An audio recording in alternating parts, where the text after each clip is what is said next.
जय हिंद जय भारत। मैं श्री अम्बेडकर नगर से महिला विकास मंच की जिलाध्यक्ष। हमारे जितने भी दर्शक हैं सारे दर्शकों से मेरा सादर प्रणाम। आप लोग कैसे हैं कमेंट करके बताइएगा हमको।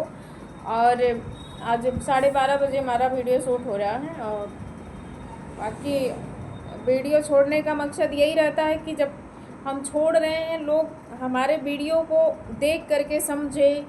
अब वही है कि जो अश्लील वाले होते हैं, अश्लील वालों की वीडियो लोगों के मन में बहुत ज़्यादा दिमाग में चलती हैं, वो वीडियो बहुत ज़्यादा समझ में आती, वो वीडियो बहुत ज़्यादा वाच करके देखते हैं। और देखो या ना देखो, कम से कम ये चीज़ें जो बताया जा रहा, जो जागरूक किया जा रहा, उस चीज़ को फॉलो करो आप लोग। और किसी के जीवन में कोई ज़बरदस्ती जा करके आपको समझाने का प्रयास नहीं करेगा कि आप स्वयं अच्छी बातें सुने और अच्छी चीज़ें करिए। आप गलत करेंगे, आप भोगेंगे, दूसरा कोई नहीं भोगेगा। फिर लास्ट में लोग प्रशासन की गलती देते हैं। जब जानते हैं कि अब हमारी कहीं मदद नहीं हो रही है तो रोना गाना, दुनिया भर के आरोप पुलिस के ऊपर लगाना शुरू हो जाता है। पहले तो अपने अंदर झांक के तो देख लो भैया कि आपने कौन सा क्या काम किया है। आपको जब जागरूक पुलिस कर रही, हर जगह पेट्रोलिंग हो रही, हर जगह जागरूक किया जा रहा, हर जगह आपको बताया जा रहा, लेकिन उसके बाद भी नहीं आप लोग के समझ में आता है तो उसके लिए कौन क्या करेगा? कोई कुछ कर नहीं सकता है। तो आप हमारी वीडियो को नहीं वॉच करेंगे, नहीं देखेंगे तो इसमें हम नहीं कह रहे हैं कि नहीं ज़बरदस्ती आप हमारी वीडियो को वॉच करिए, ठीक। और रही बात ये है कि इस समय तो नहीं कहा जाता है कलयुग आ गया है। कलयुग आ गया नहीं है, कलयुग को लाने वाले हमारे जनता ही है। कलयुग आता नहीं है, कलयुग को लाया गया है पूरे तरीके से। और इस समय देखिए इतनी हत्याएं हो रही है। दुश्मनी किस एंगल से कर रहा है? दुश्मन घात लगा करके बैठा रहता है। इस समय जौनपुर में एक पिता और 2 बेटों की हत्या जिस तरीके से की गई है, उस तरीके से समाज में बहुत ही निगेटिव चीज़ें फैल रही हैं। और उस तरीके से फैल रही हैं कि एकदम इंसानियत नाम की चीज़ें ख़त्म हो जा रही हैं। तो आप ही लोग बताइए कि इस तरीके से जो चीज़ें हो रही हैं वो चीज़ों पे क्या किसी का मन लगेगा या कोई इस चीज़ को फॉलो कर पाएगा?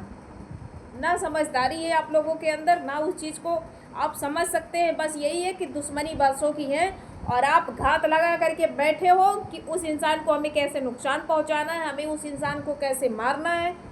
ये चीज़ें बहुत गलत हो रही हैं। अगर आप इस धरती पे जन्म लिए हैं और किसी के साथ में अगर आप अभद्रता कर रहे हैं और किसी का जानलेवा वाला काम कर रहे हैं तो विनाश आपका होना तय है। ये सुनिश्चित है कि अगर आज आप किसी को कष्ट पहुंचा रहे हैं तो आपका विनाश होना तय है। इसे आप आज नोट कर लीजिएगा।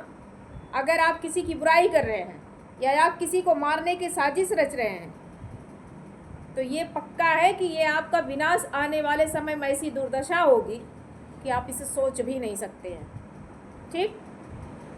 एक महिला अगर अपनी फ्रेंड से बात कर रही है या अपने यार दोस्त से बात कर रही है, तीसरवा एंट्री मार करके कूद रहा है कि नहीं तुम फलानी से बात मत करो। अगर उसने इनकार कर दिया तो वो धारदार हथियार से उसे वार कर दिया है। तो ये बताइए, जन्म इन सब माँ बाप देते हैं, माँ बाप का कहाँ नहीं लोग करते हैं, दूसरों का कहाँ करते हैं, जो कि रत्ती भर उसकी इज्जत नहीं होती है।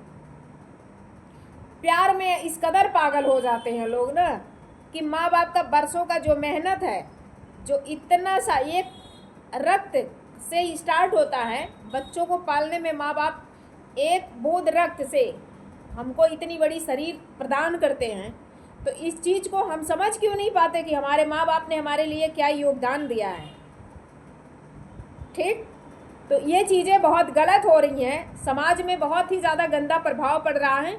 और ख़ासकर तो आप लोग, हाँ आज वो मारेगा तो कल प्रशासन उसे पकड़ के जेल में डालेगी। प्रशासन जेल में नहीं डालेगी, तुम्हारा करतूत तुम्हें मरवाता है, तुम्हारी रवैया जो है ना ये तुम्हें मरवा देता है। क्रिमिनल बन के नहीं आते, आप खुद तैयार करते क्रिमिनल को। आप उतना बढ़ावा देते हैं, आप उतना उसको घर में आने की एंट्री देते हैं कि आओ, तुम जगह देते हो आने के लिए, उसे रास्ता खाली करते हो, आओ आपका स्वागत हमारे घर में। आप सांप को पाल रहे हैं तो सांप को कभी कभी नुकसान पहुंचाओगे, सांप को अपना पूरे तरीके से अधिकार जमाओगे तो सांप क्या करेगा? डसेगा और आपको किस नहीं लेगा, आपको चुम्मा नहीं लेगा, आपको प्यार नहीं करेगा, आपके ऊपर लौटेगा पोटेगा नहीं, आपको एक दिन डसेगा, अच्छे से डसेगा, ठीक। और बाकी हम ज़्यादा कुछ कहना नहीं चाहते हैं कि आप लोग नहीं हमारी ये बात सुनिए। नहीं सुनना है, नहीं जानना है, कोई ज़रूरी नहीं है, लेकिन जब आप लोग प्रॉब्लम में फंस जाते हैं तब उस चीज़ के बारे में आपको समझ में आता है। लड़की है जैसे कोर्ट मैरिज करने के लिए अपने पेरेंट्स को नहीं बताती है, लफंगू लड़कों के चक्कर में, डिफ़ॉल्टर लड़कों के चक्कर में उसका कैरेक्टर, उसका भविष्य, उसका जो भी चीज़ें हैं, सारी चीज़ें, उसकी इमेज से लेकर के उसका कैरेक्टर तक, उसका पूरी तरीके से जो फैमिली रवैया है उसका ना, फैमिली का जो नेचर है वो एकदम पूरे तरीके से गंदे चीज़ों में जाता है। उससे लोग प्यार कर बैठते हैं अपनी इमेज को ख़राब करने के लिए कि हमारे घर का जो, अपने घर की लड़कियां अपने घर की इज्जत उछाल रही हैं, कोर्ट मैरिज करने पहुंच जाएंगी, अपना जनपद छोड़ करके दूसरे जनपद में पहुंच जाएंगी, ठीक है, और ऐसा पहुंचती हैं कि उसमें अपना तो खुद जाएंगी, उसके साथ साथ में 2-4 लोगों को और लेके जाएंगी। जो गवाह बनते हैं ऐसे मैटर आए हैं। अभी कल ही हमारे पास ये मैटर आया, लड़की बरसों से प्यार कर रही थी और लड़के घर के बगल की ही लड़का था, और वो लड़का उसको लिवा के चला गया कोर्ट मैरिज कराने के चलिए, और वो मोहतरमा अपने जो सगे संबंधित थे उनको लेकर के, जो उनके फ्रेंड लोग थी, उनके बॉयफ्रेंड को और उनको गवाह बना करके। हाँ, तो ये चीज़ें थोड़ा सा गलत है, ये चीज़ बिल्कुल करना नहीं चाहिए। जो चीज़ आप कर रहे हैं इस चीज़ के लिए तो हम बिल्कुल आपको बोलेंगे ही नहीं कि आप ये चीज़ें करिए, ठीक। और बाकी आप लोग के जो दिल दिमाग में आए, जो आप लोगों के समझ में आए, वो भैया आप लोग करिए। हम